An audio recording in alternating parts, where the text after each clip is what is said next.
রাজকন্যা লাবণ্যপ্রভার গল্প। টেল অ্যান্ড ট্রিশার এর নিবেদন। বাদলপুর রাজ্যের রাজা খুবই প্রজাবৎসল ছিলেন। তার রানী এবং প্রজাদের প্রতি তার ভালোবাসা ছিল অগাধ। প্রজারা তার শাসনে সুখে শান্তিতে বাস করত। একদিন হঠাৎ এক রাক্ষসী সেই রাজ্যে প্রবেশ করে। রাক্ষসীর দৃষ্টি পড়ে রাজা মশাইয়ের উপর। রাক্ষসী রাজাকে বিয়ে করতে চায়, কিন্তু রাজা রাজি হন না। তিনি তাকে রাজ্য ছেড়ে চলে যেতে বলেন।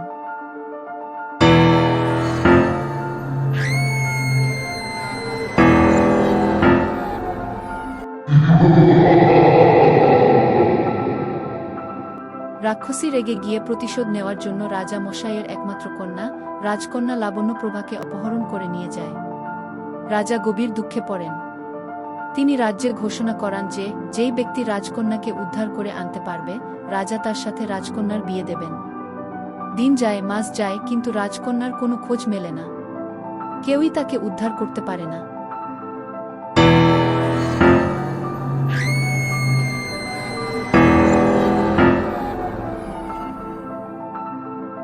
একদিন বাদলপুরে এক বিদেশী রাজকুমার প্রবেশ করলেন। তার নাম সুবর্ণ। তিনি সাহসী এবং বুদ্ধিমান ছিলেন। রাজাকে বললেন, আমি রাজকন্যাকে উদ্ধার করে আনতে পারি, তবে আমার কিছু শর্ত মানতে হবে। রাজা তার প্রস্তাবে সম্মত হলেন। পরের দিন রাজা ঘোষণা করলেন যে রাজ্যে একটি সোনার হরিণ আছে, এবং যদি কেউ সেই হরিণকে সপ্তাহের মধ্যে সত্যিকারের হরিণে পরিণত করতে পারে, তবে রাজা তাকে বিয়ে করবেন। এই ঘোষণায় রাক্ষসী লোভে পড়ে যায় এবং সেই ফাঁদে পা দেয়।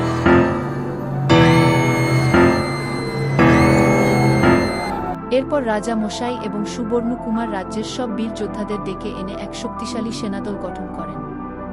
রাজ্যের সীমানায় পাহারার ব্যবস্থা করা হয় এবং রাজ্যের ভেতরেও শান্তি বজায় রাখতে কড়া নিয়ম চালু করা হয়।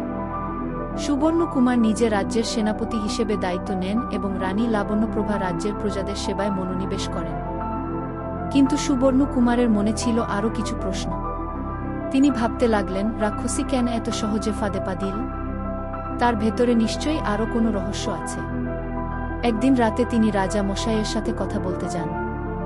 সুবর্ণ কুমার বললেন, মহারাজ, আমি নিশ্চিত সেই রাক্ষসী একা নয়। তার পেছনে আরও কোনো শক্তি কাজ করছে। যদি আমরা সতর্ক না হই, তবে ভবিষ্যতে আরও বিপদ আসতে পারে। কিছুদিন পর এক অমাবস্যার রাতে, ঠিক যেমন সুবর্ণ কুমার আশঙ্কা করেছিলেন, রাজ্যের সীমান্তে এক বিশাল রাক্ষস বাহিনী আক্রমণ করে। কিন্তু রাজ্যের সেনাদল প্রস্তুত ছিল। সুবর্ণ কুমারের নেতৃত্বে তারা রাক্ষস বাহিনীকে প্রতিহত করে এবং এক বড় যুদ্ধ শুরু হয়। যুদ্ধ চলে দিনের পর দিন। সুবর্ণ কুমারের অসীম সাহসিকতা এবং বুদ্ধিমত্তার কারণে রাক্ষস বাহিনীকে পরাজিত করা সম্ভব হয়। এগিয়ে যায় তো কখনো সুবর্ণ কুমার। 7 দিন 7 রাত যুদ্ধ হলো। শেষে রাক্ষসরা হেরে পালিয়ে যায়।